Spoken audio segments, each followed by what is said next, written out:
Good morning from Calgary International Airport. My name is Alex, and welcome to another trip report. I'm here at YYC absurdly early this morning to fly to Toronto with WestJet's Boeing 737-800.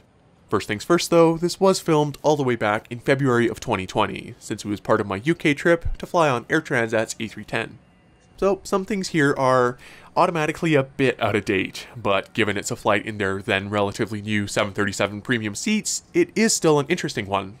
I've talked plenty about these seats in earlier WestJet premium videos, and long story short, they're a very nice upgrade from WestJet's older Euro business style premium seats. That morning, I also had the chance to check out the Chinook Lounge in Concourse A, which has since been replaced by WestJet's new Aviation Lounge, which opened later that year.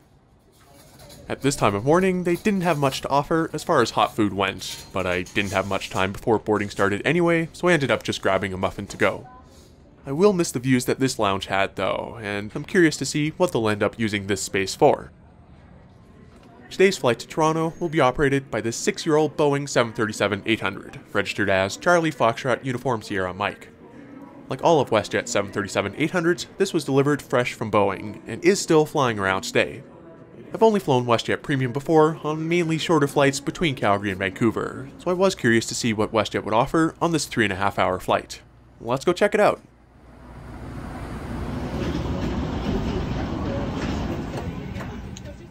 My seat for today is 3A, in the last row of WestJet's premium cabin. If you're anything like me, you'll be happy to know that the legroom here is excellent, with plenty of space to stretch out. Waiting at each seat was a water bottle and plenty of reading material in the seat back pocket. These seats also offer some storage in the center armrests and in-seat power. The tray tables are found in the outer armrests and fold out nicely across the whole seat. These enormous headrests are adjustable as well. Once boarding was complete, a cabin crew member came around with menus for the 12 of us in premium. It's also printed in French on the other side. For me, today's flight was originally booked in economy, but if there's room, WestJet usually offers a fairly generous paid upgrade option at check-in depending on how long the flight is. It's usually about $60 per hour of flight time, at least domestically, so that worked out to be an extra $180 or so on this flight. So let's see what the next 3 hours have in store. Here's our departure from Calgary off of runway 35 left.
After that great sounding departure, our cabin crew member serving premium came around taking orders for drinks and breakfast.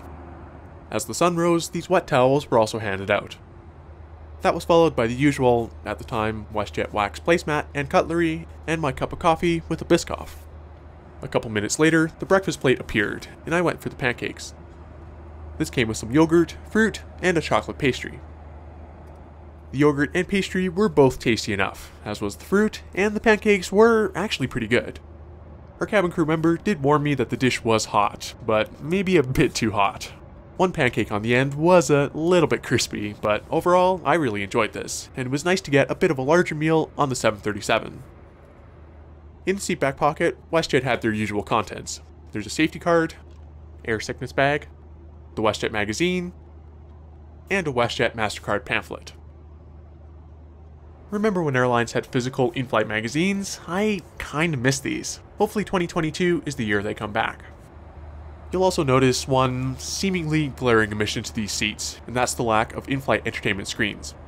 However, WestJet does have free-to-use streaming-based entertainment through their mobile app. While obviously not everyone's cup of tea, I'm told it saves a considerable amount of weight, and that's why the 737 family all has that form of media instead. The 787s remain the only WestJet aircraft with actual seatback screens.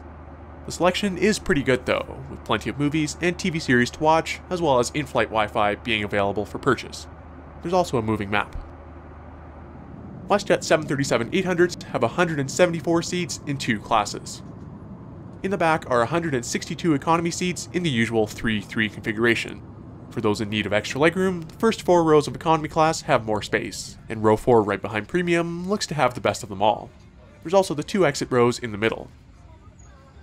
Up front as well are 12 premium seats in a 2-2 configuration. Premium is separated from economy by this plastic divider above the seats, as well as a curtain which stayed open throughout the whole flight. The forward lavatory on the 737-800 is typically reserved for premium passengers, and it's not a bad size by any means. However, I try to avoid these on 737s, since they have much less headroom than those in the rear. In order to presumably fit the new premium seats in though, they've replaced the aft lavatories with some slightly narrower ones instead. Not amazing, but still perfectly usable. Back in premium, the cabin crew came around plenty of times with more drinks, as well as this snack box with some popcorn, almonds, chocolate, and some Tic Tacs. For the rest of the flight though, I caught up on some sleep ahead of my very exciting connecting flight in Toronto.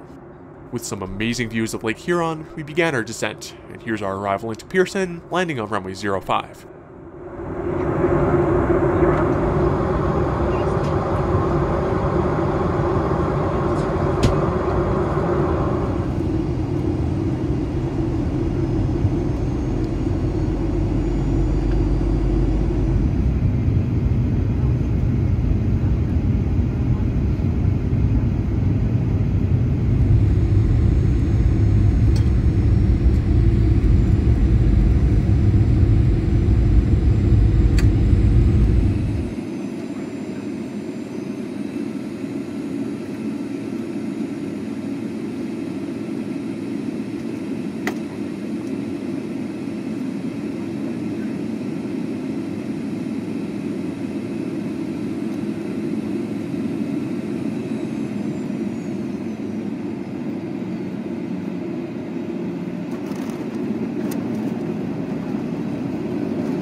Overall, I really enjoyed this flight with WestJet.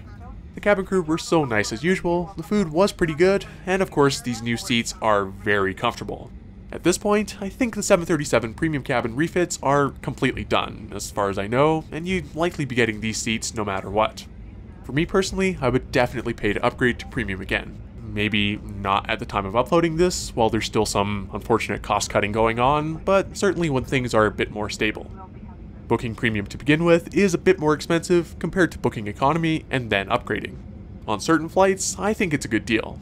Like I said before though, it's most appealing on domestic flights. The upgrade prices go up quite a bit for transporter and international flights, especially the Dreamliner ones. Just a month before this flight, I was flying with WestJet from Calgary to Atlanta, and with that flight being maybe another hour longer, the premium upgrade price was double what I paid for this one. My assumption there is that that price is targeted at Americans or anyone else coming from a country with a more favorable exchange rate.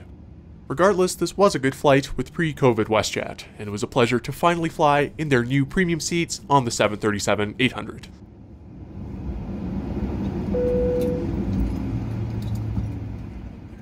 Thank you very much for watching this trip report with WestJet, and I'll see you next time.